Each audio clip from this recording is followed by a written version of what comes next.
11 मार्च 2025 को क्वेता से पेशावर जाने वाली जफर एक्सप्रेस को बोलन पास में टनल नंबर 8 के पास कुछ मिलिटेंट्स हाईजैक कर लेते हैं और जफर एक्सप्रेस में सफर करने वाले 450 लोग अब उनके होस्टेजेस थे। वो अपनी आइडेंटिटी BLA बताते हैं, Balochistan liberation army. Pakistan government से अपनी शर्तें मनवाना चाहते थे। Clear message to China and Pakistan to withdraw immediately from Balochistan. वो पाकिस्तान गवर्नमेंट के आगे 2 शर्तें रखते हैं। पहली, एक तो वो अपने सारे बलोचिस्तान के जो बड़े बड़े एक्टिविस्ट हैं और जो आर्मी के लोग हैं उनको जेल से रिहा करें, और दूसरा वो बलोचिस्तान को एक आइडेंटिटी दें। बट पाकिस्तान इनकी शर्तें ना मानते हुए वहां पे अपनी पैरामिलिट्री की स्पेशल फोर्सेस को भेजता है और 2 ही दिन में सारे टेररिस्ट को न्यूट्रलाइज करवा देता है। इस मिशन के दौरान 33 मिलिटेंट्स, 2 से 3 पैसेंजर्स और 1 ट्रेन ड्राइवर की डेथ हो जाती है। इसमें मिलिटेंट्स के साथ साथ आर्मी वाले और साथ में इनोसेंट लोग भी मारे जाते हैं। ये इंसिडेंट पाकिस्तान को एक बैकफुट पे ले आता है बलोचिस्तान के केस पे। इस इंसिडेंट के बाद पाकिस्तान पे बहुत सारा इंटरनेशनल प्रेशर आता है कि बलोचिस्तान में क्या चल रहा है, बलोचिस्तान की प्रेजेंट हालत क्या है। बट पाकिस्तान अपनी पूरी जान लगा के इस केस को बंद कर देता है। इस केस को आप ऐसे समझो जैसे इंडिया में कश्मीर के जो मुसलमान लोग हैं वो इंडिया से आज़ादी मांग रहे हैं कि हमें एक सेपरेट कंट्री दो, वैसे ही पाकिस्तान में जो बलोचिस्तान रीजन के लोग हैं वो अपनी इंडिपेंडेंस मांग रहे हैं पाकिस्तान से। वो अपने आप को एक सेपरेट आइडेंटिटी, एक सेपरेट कंट्री बनाना चाहते हैं। पर जैसे इंडिया कश्मीर को एक अलग कंट्री नहीं बनने दे रहा, वैसे ही पाकिस्तान बलोचिस्तान को एक अलग कंट्री नहीं बनने दे रहा। इस केस को समझने के लिए आपको पाकिस्तान में थोड़ा पास्ट में जाना पड़ेगा।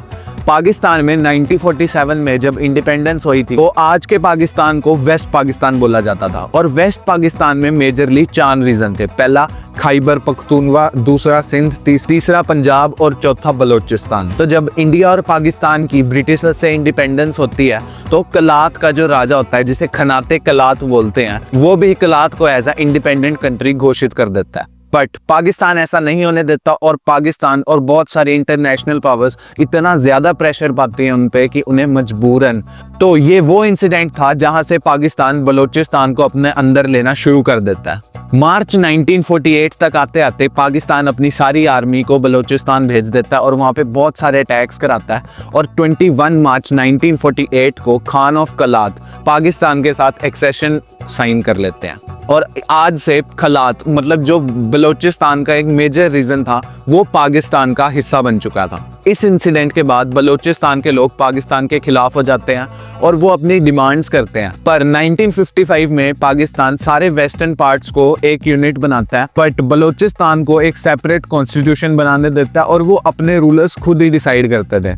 इट मीन्स कि बलोचिस्तान में अब एक बिल्कुल ही सेपरेट एडमिनिस्ट्रेशन चल रहा था एज कम्पेयर टू जो पूरे पाकिस्तान में चल रहा है।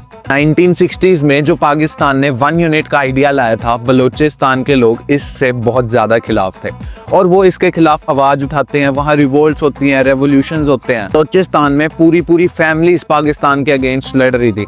1962 से 1969 तक वो अपनी ऑटोनॉमी को, अपनी आइडेंटिटी को बचाने के लिए वहां पे पूरी जान से लड़ते हैं। 1 जुलाई 1970 को पाकिस्तान का 1 यूनिट सिस्टम को एबॉलिश कर दिया जाता है और बलोचिस्तान अब पाकिस्तान का एक फुली पार्ट बन जाता है। 1973 में वहां पे सिविलियन इलेक्शन होते हैं और NAP नेशनल अवामी पार्टी बलोचिस्तान के लोगों से और पश्तून के लोगों से सपोर्ट से जीत जाती है। फिर पाकिस्तान के प्राइम मिनिस्टर बनता है भुट्टो। इस मूवमेंट पे आके पाकिस्तान इंडिया से कारगिल की वॉर हार चुका होता है और वहाँ की मिलिट्री वहाँ की पार्लियामेंट को डिसमिस कर देती है और मिलिट्री ही अब पाकिस्तान पे राज करती है और बलोचिस्तान के CM सरदार अतुल्ला मेंगल को गद्दी से हटा दिया जाता है और 1973 में बलोचिस्तान में मार्शल लॉ लगा दिया जाता है। उसके बाद पाकिस्तान में बलोचों का कत्लेआम होता है।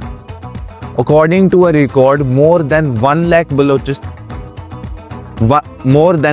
बलोचिस were killed during this period. Martial law Yahya Khan से लेके जियाउल हक की डेथ तक पाकिस्तान में लागू रहता है और ईयर 1977 में जियाउल हक की डेथ के साथ मार्शल लॉ भी पाकिस्तान से हटा दिया जाता है। इस पूरी 1947 से 1977 की जर्नी जो 30 साल बलूचिस्तान के लोगों पे जुल्म हुए, इसका आज के टाइम पे कोई रिकॉर्ड नहीं है पाकिस्तान में, और कोई इसको बिलीव नहीं करता कि पाकिस्तान ने इतना गलत काम करा। वो अपने सारे रिकॉर्ड्स को फेक कहते हैं कि हमने लोग नहीं मारे, ये सिर्फ एक प्रोपोगेंडा बना रहे हैं। हाल ही में आई धुरंधर मूवी भी इसी टॉपिक पे ऊपर बनी है कि वो बलूचिस्तान के लोग कैसे इंडिया पे अटैक करते हैं, और रहमान डकैत, एक मेजर इकबाल की कैसे इंडिया में पार्लियामेंट अटैक करवाते हैं, कैसे ताज जो 26/11 इंडिया में हुआ था वो करवाते हैं। और आज के टाइम पे पाकिस्तान की ये सिचुएशन हो गई है कि पाकिस्तान सेंटर में है, उसके राइट में इंडिया वो भी उसके खिलाफ है, उसके लेफ्ट में अफगानिस्तान वो भी उसके खिलाफ है, और उनके सेंटर में जो बलूचिस्तान है वो भी पाकिस्तान के खिलाफ है। तो अभी तो धुरंधर का पहला पार्ट देख के हमें ये पता चल ही चुका है कि बलूचिस्तान के लोग भी कई